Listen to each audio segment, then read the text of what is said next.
Hey, what's going on, everybody? Biffer Sandy here, and today I have some quick tips and tricks for you guys regarding expeditions in RavenQuest. Whether you're going all in on high-stakes legendary expeditions or clearing your very first standard expedition, these tips will help you be consistent, efficient, and maximize your rewards per run. Without further ado, let's jump right into it.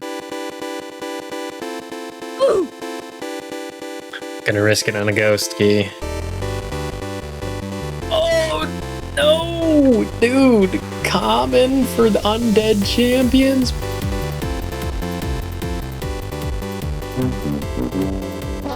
My first piece of advice for everybody is the before you enter, the preparation. Obviously, it sucks when you enter and you're in the wrong build. Always make sure you are on your expedition build.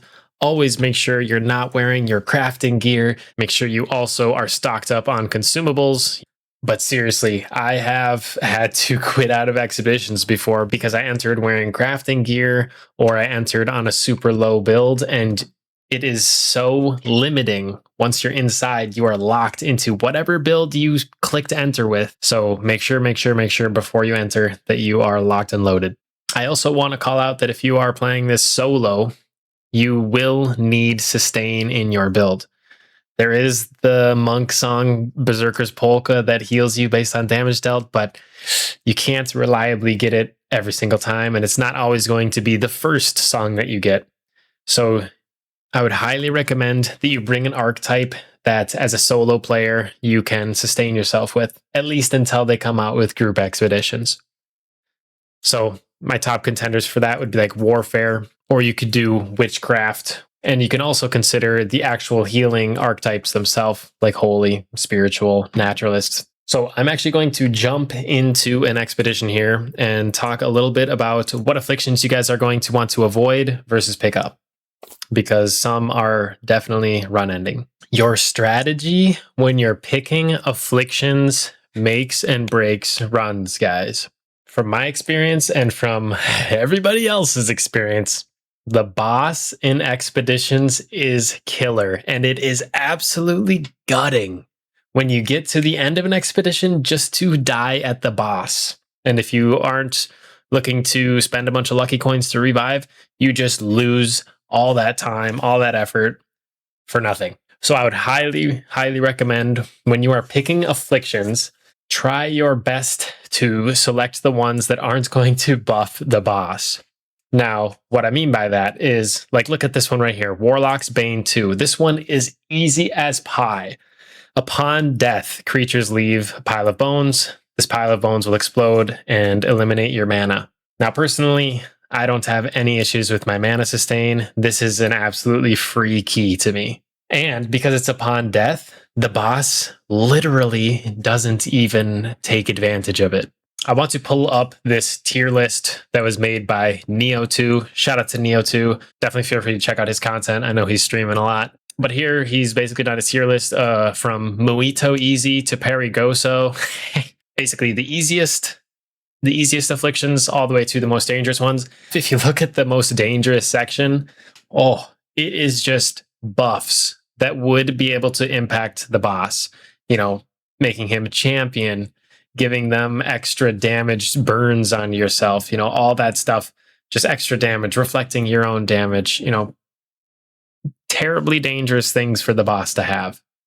And you'll notice towards the top, it's more upon death, creatures have a chance to summon a little thing that might slow you down.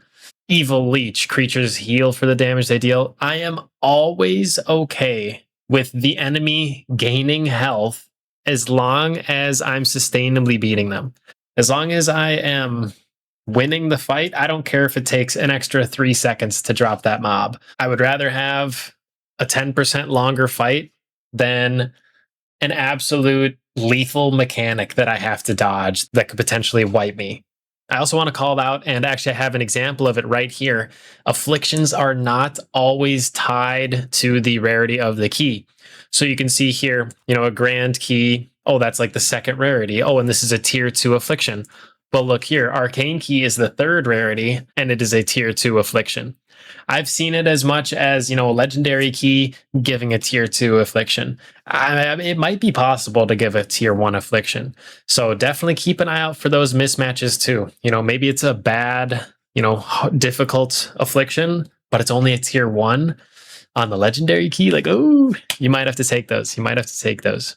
Another piece of advice I have for you guys, and I'm trying to demonstrate it here, is pull mobs one by one.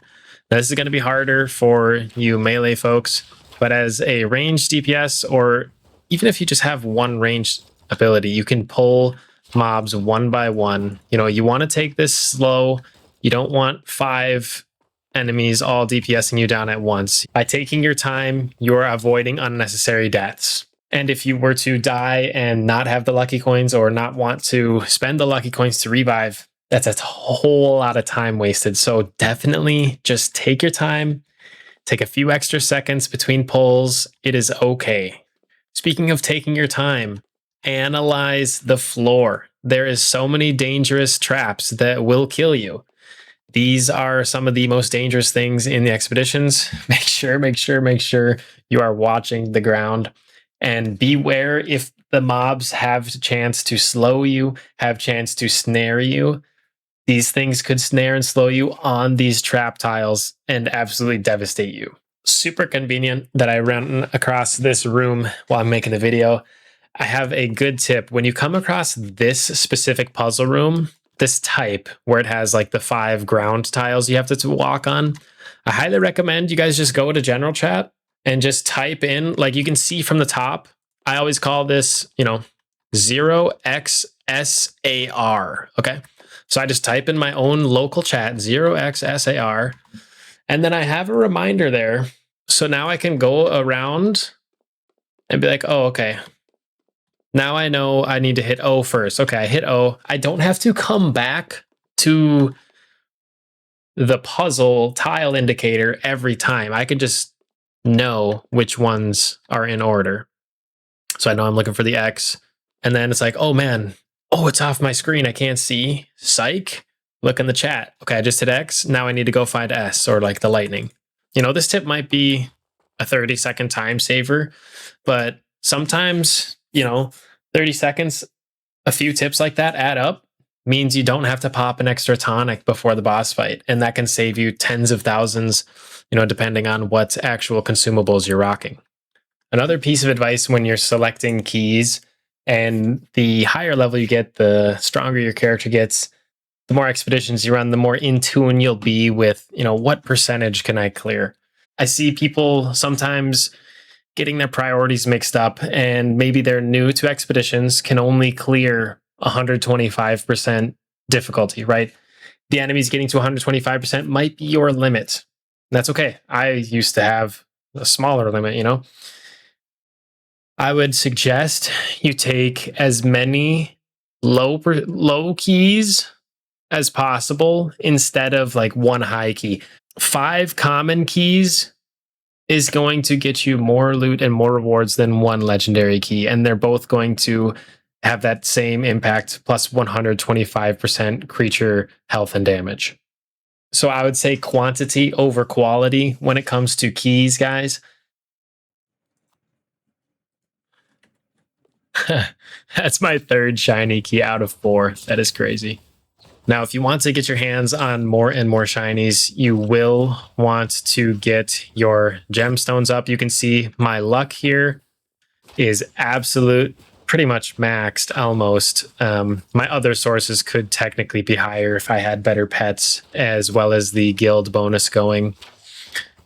However, T8 gemstones all add 45 luck. And the way I believe it works is, you know, I've got 324 luck. The way I experience it is like that is 32.4% chance for my chests to be lucky. So by having higher tier gems, you have more luck in expeditions. By having more luck, you have a higher percent chance that the key you choose will become shiny.